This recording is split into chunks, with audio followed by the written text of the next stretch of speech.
All right, so let's get this part 3 of this Andre Ward and Mark Kriegle video, speaking about Terrence Crawford. But on this third one, I want to address something, okay, that caps off everything. I say this: you see the way Andre Ward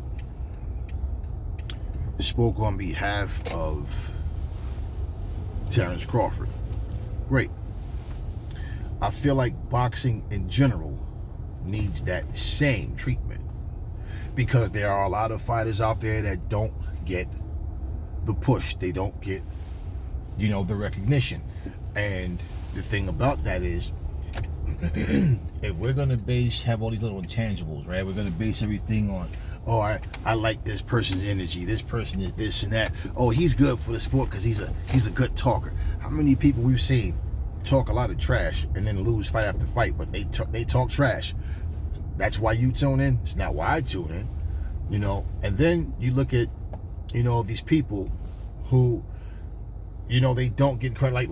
Like they always say, Cuban fighters, no matter how good they are like the least, respected or appreciated, right? Well, what do we do about that as a sport? How do we fix that? See, these are the things that people need to understand. It's about fairness. Now, nothing I'm about to say and what I'm saying is probably going to happen, because this is the way people are. See, if we only pick and choose to defend a certain fighter because we like that fighter, this is what most people do. Now, why wouldn't we defend our black fighters? Why? No, we're too busy trying to tear them down. Now, for everything that Andre Ward said on behalf of Terrence Crawford, and we can look at other fighters and say similar things and the same things, right? Throughout history. Now, doesn't it really, really, really make more sense now as to why the franchise championship was crap from the very beginning? Because at the end of the day, what are you doing? I'm going to handpick someone that I personally like and then hope that they accept it. Well, according to Mauricio Suleiman, Canelo, he requested. Lomachenko requested. Well, you had to offer. You had to offer it to them, and saying requested is no different from saying they accepted it. Yeah, it's cool. I want it. Yeah, true. Yeah, let's not play stupid. They don't even know about this concept until you bring it to their attention, right? It wasn't their idea. So when someone has a belt that you can't win or lose, but it allows you to go up and down and wait and fight whoever you want. The WBA doesn't have that. The WBO doesn't have that. The IBF doesn't have that. I remember some idiot told me Floyd had it. I'm like, are you stupid? There was no such thing as no franchise championship when Floyd was fighting. And no, Floyd never had that. What the fuck are you talking about? Floyd went up, the fight guys, title fights, went up as heavy as 154, and that was it. Everything else after that was pretty much 147. So, but bottom line, it was no franchise championship. So, giving people opportunities that others don't have because, well, we like what you've done so far and you've, accomplished this and that, so we're going to give you the opportunity to accomplish more. So this is my point. If not for a franchise championship and you're in a position of, no, I have to fight the best in this division. I have to fight my mandatory in this division. Right? I can't just go up and down and pick and choose who I want. Then guess what? Let's say if you're an 8-time champion. Maybe without the franchise championship, you're a 5-time champion. You understand what I'm saying?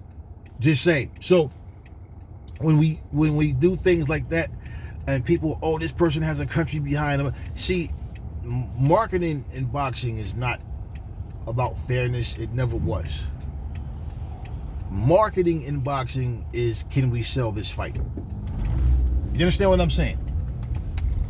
I mean, so if we went by charisma and, a fighter being able to talk his way into fights and be, well, who would ever want to see Alexander Usyk, Lomachenko?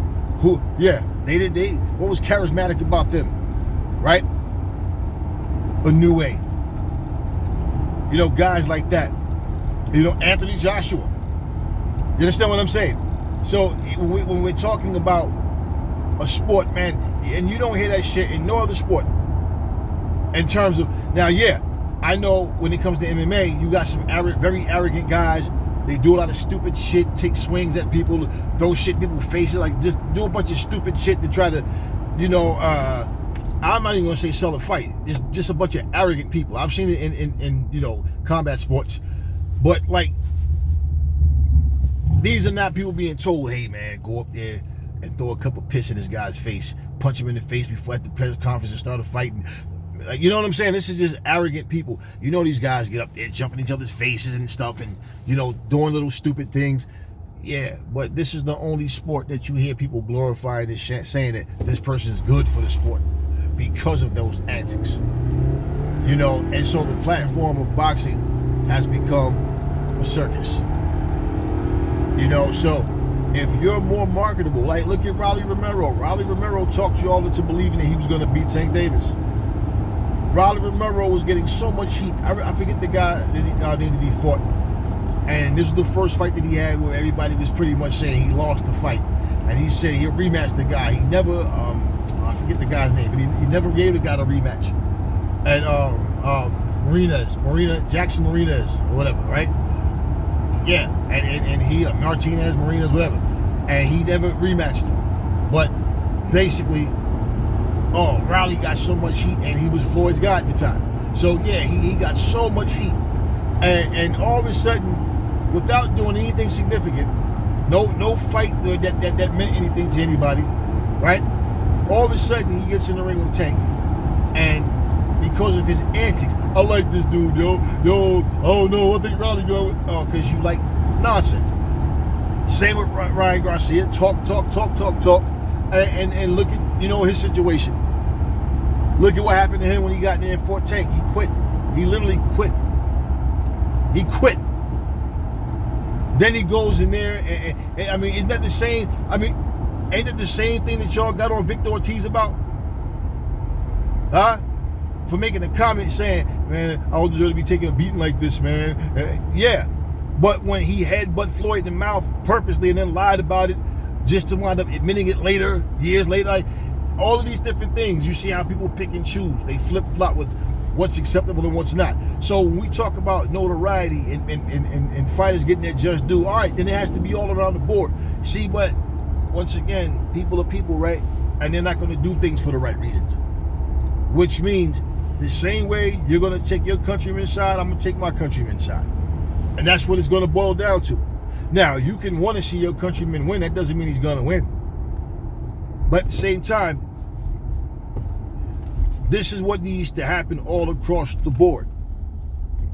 No different from the situation where, the police lied saying that they didn't know who Terrence Crawford was when they arrested him. But like I said, even if you didn't know who he was, if he was innocent, but the only real issue was when they just didn't recognize who he was, but yet Crawford did nothing wrong.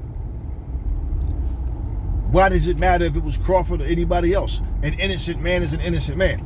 Simple. So, when I saw that, man, I just said, I see the way Andre Ward is going at this guy and he's not letting up on him. But I'm going to tell you right now, it's way bigger than one man. It's far bigger than one man, and it's far bigger than the way they're speaking about it. Because we already know the favoritism and the racism that goes into the mindsets of people. We know this already. We already know this. Let me ask y'all something, and this is more of a rhetorical question. When you listen to Robert Garcia, I'm gonna make a perfect example of how people will leave you under the bus. He said Terrence Crawford, he's a great fighter, man. Yeah, I like Terrence Crawford. He's very, very good fighter. I think it's going to be a close fight. Maybe the first 6 or 7 rounds, and then I believe Canelo's power is going to come into play. He's going to hurt Crawford. He's going to, he's going to really, change the fight and start to walk him down and break him down and probably stop him or, win my decision, but probably stop Crawford. But Crawford's going to fight and going to give him a good fight. I say the first half of the fight, Now he said that just to end up saying Canelo didn't even try. Canelo doesn't have true Mexican heart. So that means out of everything Canelo accomplished in his whole career, this one fight shows he doesn't have true Mexican heart. So when did he ever have true Mexican heart then? Now, take Robert Garcia out the picture and let that be a non-Mexican making that same comment, then it would be racist, wouldn't it? Yeah. Oh, y'all just racist. Oh man, you can't take away his career. Okay. Well, that's what Robert Garcia is doing by saying he doesn't have true Mexican heart, right? Well, but if it's true, let's say if it's true, then what? Then what? And all of these different Mexican people that believed in Canelo start saying the same thing. Y'all want to know what that is? That's disappointment. That's, I wanted my countrymen to win. That shows you deep down, I don't care about how much credit you give Terrence Crawford. You really think that he wanted Canelo to lose? Come on, man. Robert Garcia is the same guy that said Anthony Joshua can't be fixed. So you said he can't? No, he can't be. It's too late. It's too late, right? And then he ends up training this same guy. Now, let's look at it like this. Let's say he trained him to fight Andy Ruiz. It's very possible deep down inside that even though I'm training Joshua, I mean, he's my fighter, and the money's on our side, we win, that's big money, bigger money for me and for him, okay. But my heart, in a way, is with Andy because we're Mexican. Hey, let's not forget, okay, Floyd Mayweather Sr. trained Oscar De La Hoya to fight his own son. Okay, his own son, and it didn't work. But the fact is, people will do things and feel certain ways. That's weird. There's nothing that my sons could do. I'm going to train another fighter to fight my son. You know how things happen in the ring, fighters die in the ring, stuff happened, Gerald McClellan type situation, right? What if that would have happened between Floyd and Oscar? Let's say there was a head clash or something happened and Floyd would have, just say anything, and he ends up in a coma. But his father trained the guy to beat his son. What you think that would have did to Floyd Sr. mentally, psychologically, in the long run? So yeah, it's very possible that a guy can train someone, but deep down inside, he's wanting his countryman to win. So it's one of these things, man, when I hear people say, they go hard for one particular fighter, right? We got to be more blunt and more real about what's happening. I mean, Charlie Kirk didn't give a fuck about saying what he had to say, right? Trump don't care about what he got to say. Why the fuck black people always got to water something down? I don't water down shit. I'm going to say what's real. I'm going to say what's true. And that's my whole thing. Anybody who want to speak up for their people, for their nationality, for their heritage, what do they do? They go all out. They don't care about how you feel. I don't either. And this is what we need to do more of. So I wanted to make this video to, definitely get that part in, and this will conclude, the third video in this series of 3 videos. But I feel like it's important, man. All these black people out here worried about Clarissa Shields saying she could be the man. Y'all worried about all these different things, and yet, I mean, this is how ignorant you guys are. If any other male or female had Clarissa Shields' resume, you couldn't tell them nothing, man. Nothing. Because I tell you what, the eye test shows me Clarissa Shields would fucking destroy Amanda Serrano. She would destroy Katie Taylor. They couldn't fuck with her, man. Even if they were the same fucking size, she's just too skilled for them, man. Katie Taylor is good, and her flaws, no power, man, and bottom line, Katie, Amanda Serrano's too easy to hit. I see too many holes in their games. Now, they are who they are, right? And give credit where it's due. But if Clarissa Shields was not a black fucking fighter, she wasn't a black woman, you couldn't tell nobody shit about her. Hell no. No way. And we know this. So, all I'm saying, man, is we got to do this all around the board. And these old fucking salty, washed up fighters that want to sit up there and try to keep their legacy alive by trying to shit on somebody else's. Well, that just goes to show you, and that's a huge part of the problem. Y'all do all this buck dancing to uplift other people, And y'all know that when other people are agreeing with you about other black fighters, they're not agreeing with you because what you're saying is true. They hate these other black fighters. And your dumbass will let them use you. Yeah, they'll gas you up and tell you you're better than that person. Or, yeah, well, I tell you what. I remember this, and this is facts. And we can go and pull this up on YouTube. When they would have pound for pound best fighter in the world, when Pernell was around, Pernell had that crown. He was around when Roy Jones was, okay? Not motherfucking Floyd. Floyd came 7 years later. But bottom line is, Pernell had that crown. And you want to know something? Pernell was never no superstar. Oh, when you say his name, no.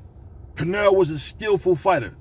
You had a lot of skillful fighters from that era that they just, Meldrick Taylor, people knew who he was, but they were not superstars. You understand what I'm saying? They wasn't making no 30, 40 million to fucking dollars. No, that wasn't what they were. They were not pay-per-view stars and all. That's not what they were. This era is all about numbers and stats, not quality fights.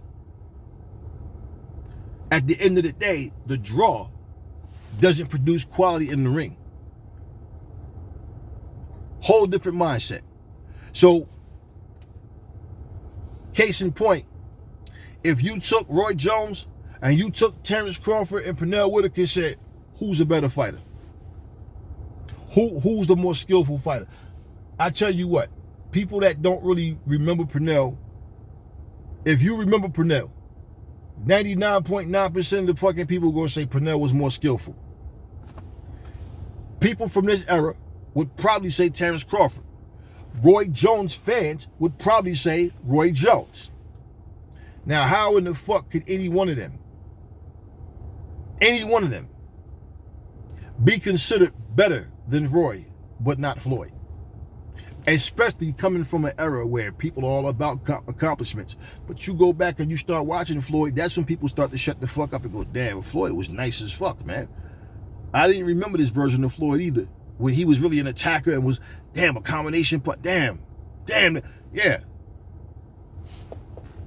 All these other fighters are going to, like fucking 20 years from now, you know what I'm saying? You want to have people from Ireland saying Katie Taylor's the best. She was the greatest.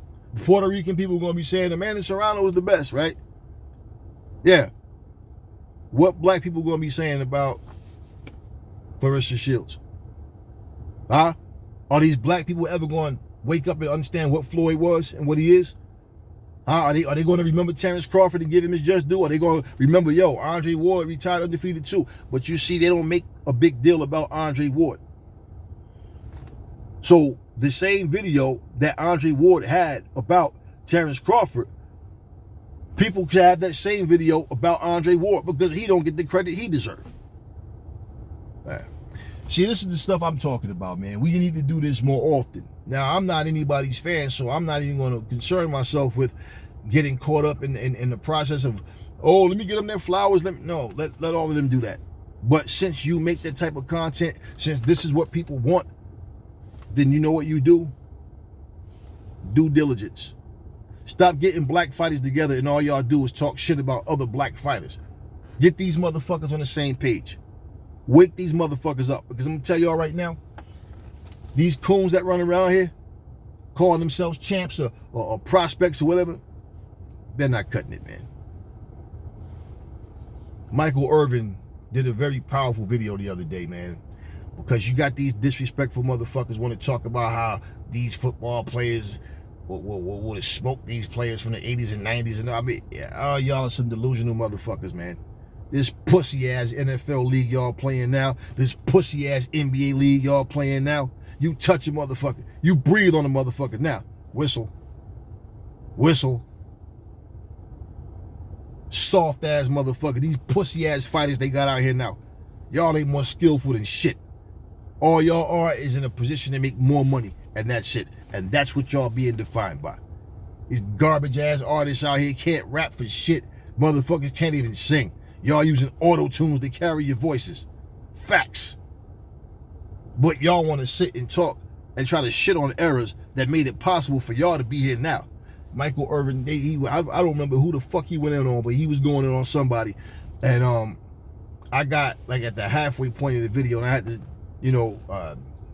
take care of some business. But I'm definitely going to watch the other half of that. I mean, and I'm so glad that he did that, because you got all of these little bitch-made soft pussy motherfuckers sit up here on their little podcasts and want to sit together talking about who's this and who was more skilled. Man, please, y'all bitch asses couldn't survive real full contact sport. Y'all couldn't. This era, this is bullshit. I don't even watch football anymore. I don't watch basketball. I told you, I find myself watching rugby. I watch rugby over that shit. I can't even respect the shit that I see anymore. I watch a lot of one fighting championship stuff, like, listen, man, I watch things that I enjoy. I don't watch things as a fucking fan. Oh my God, I want to meet this person and take it. Nah, y'all are just human beings. That's it. But I'm telling you guys, everything that you hear coming out of people's mouths is a comparison. People don't know how to just enjoy what they're seeing and just keep it moving. If you don't enjoy it, okay, I don't, whatever. All right, but no, it has to be these comparisons of trying to shit on somebody. Man, your bitch asses wasn't even in that era. You watch a fucking couple of highlight videos and think that, or better yet, let me look at their stats. And I compare the stats, and that's going to tell me who was a better player. Get the fuck out of here with that goofy shit. Pieces of paper don't fucking do the thing, man. It don't make it happen. It's the people, the individuals involved. So, yeah, man. Yeah. So if y'all want to give people their flowers, y'all want to make sure that justice is served. Y'all want to do diligence. Make it count. Don't just make one video and then let it stop there, and then end up in a position of the same thing is happening to other fighters. But if you don't really care for those fighters, then you don't care. But you know what? That's exactly what's gonna happen. Talk to me in the comment section, y'all. Never fall in love with lies. Remember, the truth brings hate out of people, and I will catch y'all on the next video.